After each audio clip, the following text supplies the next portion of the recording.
Assalamualaikum warahmatullahi wabarakatuh. Perkenalkan, saya Zaki Akilah, mahasiswa STAI Hubulatan Tanduri, Prodi Pendidikan Agama Islam. Pada kali ini saya akan menjelaskan tentang administrasi dan supervisi pendidikan dengan subtema memastikan efektivitas dan kualitas pendidikan. Nah, pertama-tama kita mengenali administrasi dan supervisi pendidikan. Apa itu supervisi pendidikan? Yaitu adalah suatu bentuk pengawasan yang dilakukan untuk membantu guru dalam meningkatkan kualitas pengajaran dan pembelajaran. Nah, jadi supervisi pendidikan ini yaitu bentuk atau cara pengawasan yang dilakukan untuk meningkatkan kualitas pengajaran yang diberikan guru kepada peserta didik dalam pembelajaran. Nah, itu dari pengertian supervisi pendidikan. Selanjutnya itu tujuan utama. Apa tujuannya? Memberikan bimbingan kepada guru agar mereka dapat meningkatkan teknik mengajar, kualitas pembelajaran, dan interaksi dengan siswa. Nah, itu dari pengertian dengan tujuan utama dari administrasi dan supervisi pendidikan. Kemudian kita lanjut ke bagian fungsi dan peran utama. Apa saja fungsi dan peran utamanya? Yang pertama, pembinaan kualitas pengajaran. Administrasi dan supervisi pendidikan ini dia membantu guru dalam peningkatan keterampilan mengajarnya. Itu fungsi yang pertama. Jadi guru dapat meningkatkan keterampilan dalam mengajarnya, mengembangkan ide untuk meningkatkan keterampilan dalam mengajar peserta didik. Nah, yang kedua, meningkatkan kinerja guru, mengidentifikasi apa saja kelemahan-kelemahan dalam pengajaran dan memberikan solusi dukungan yang sesuai dengan permasalahan yang dihadapi. Nah, itu fungsi dan peran yang kedua. Kemudian yang ketiga, peningkatan mutu pembelajaran, memastikan bahwa proses pembelajaran berlangsung sesuai dengan standar yang telah ditetapkan. Nah, jadi membantu agar mencapai target tercapai hasil dari pembelajaran tersebut sesuai dengan standar yang telah berlaku. Jadi itu fungsi dan peran utama dalam supervisi pendidikan. Nah, kemudian kita lanjut. Contoh kegiatannya seperti apa? Yang pertama, observasi oleh kepala sekolah saat guru mengajar dan pemberian umpan balik konstruktif. Nah, jadi guru mengajar dalam kelas, kemudian observasi yang dilakukan oleh kepala sekolah.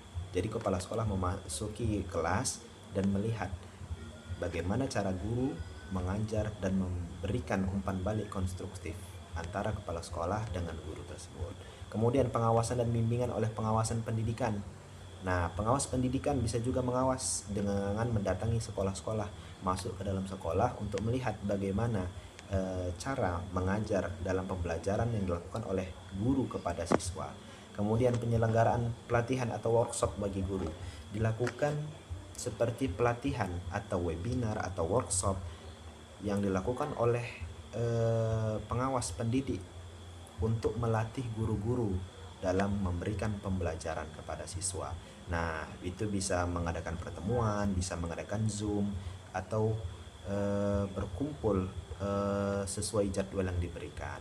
Nah, jadi bisa memberikan sharing atau pengalaman seperti pelatihan kepada para pendidik atau seorang guru untuk meningkatkan kualitas pembelajarannya.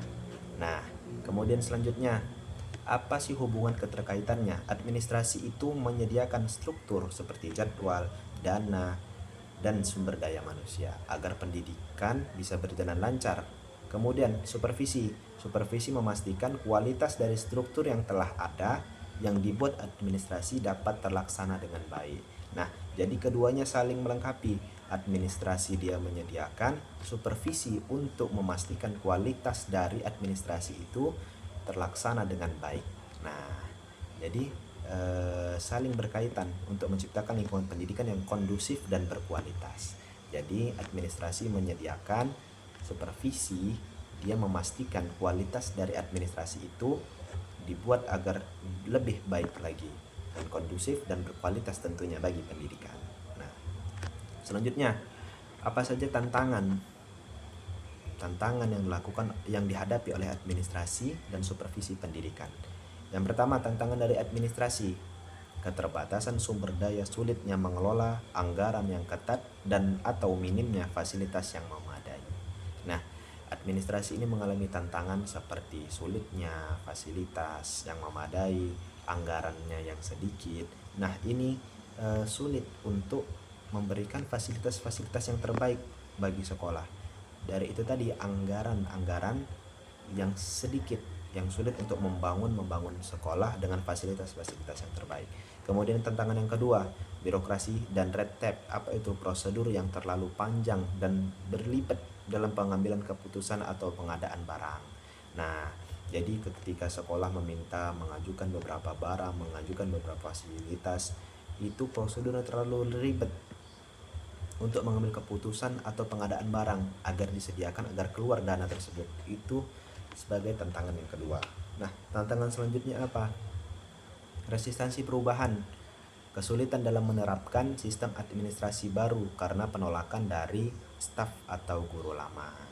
Nah, jadi untuk berubah dari administrasi baru, dari yang lama ke baru, itu sulit karena staf atau guru lama belum terbiasa oleh administrasi yang baru, belum lebih terbiasa dengan administrasi yang lama. Jadi untuk beralih dari yang baru, dari yang lama ke yang baru, itu sulit. Itu juga merupakan tantangan dari administrasi. Kemudian tantangan supervisi apa saja? Yang pertama, perspektif negatif guru. Guru melihat sebagai ajang penghakiman atau mencari kesalahan. Nah, guru memandang supervisi ini sebagai celah untuk mencari kesalahan guru dari kepala sekolah atau pengawas. Jadi guru itu memandang bahwa supervisi ini mencari kesalahan-kesalahan guru dalam menyampaikan pembelajaran kepada siswa. Nah, itu pandangan yang salah atau tantangan dari supervisi. Kemudian yang kedua, keterbatasan waktu supervisor, kepala sekolah atau pengawas terlalu sibuk dengan tugas administrasi sehingga observasi tidak dilakukan secara mendalam atau rutin. Nah, tantangan dari supervisi tadi itu, dia pengawas atau supervisor terlalu sibuk dengan tugas administrasi, jadi tidak terlalu rutin untuk mengadakan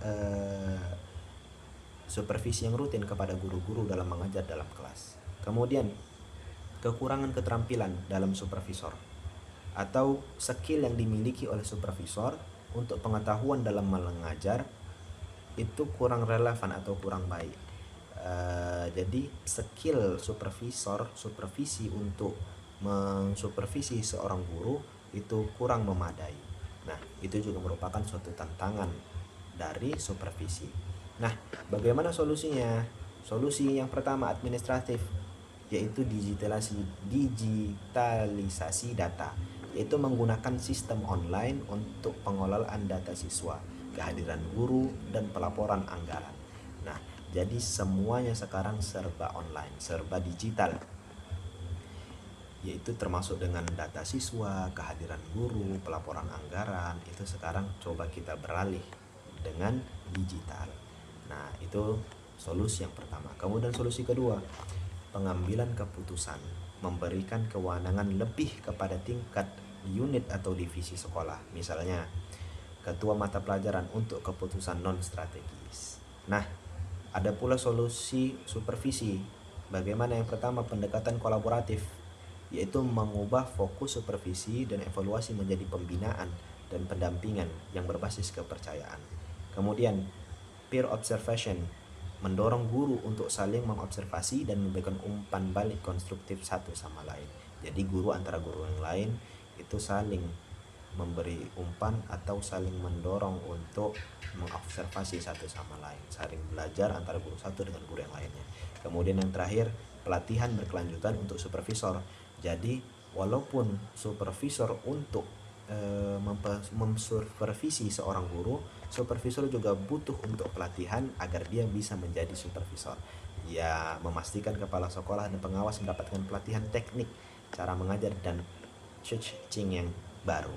Nah, mungkin itu saja pembahasan kita pada hari ini. mengenai administrasi dan supervisi pendidikan. Yang tadi sudah saya sampaikan mengenai pengertian supervisi pendidikan, administrasi dan supervisi pendidikan, fungsi-fungsi dan peran utamanya, kemudian tujuannya, kemudian contoh-contohnya, hubungan keterkaitan antara administrasi dengan supervisi, kemudian tantangan-tantangan beserta solusi dari administrasi dan supervisi pendidikan. Baik, itu saja yang dapat saya sampaikan. Mohon maaf apabila ada kekurangan. Wabillahi taufiq wal hidayah. Wassalamualaikum warahmatullahi wabarakatuh.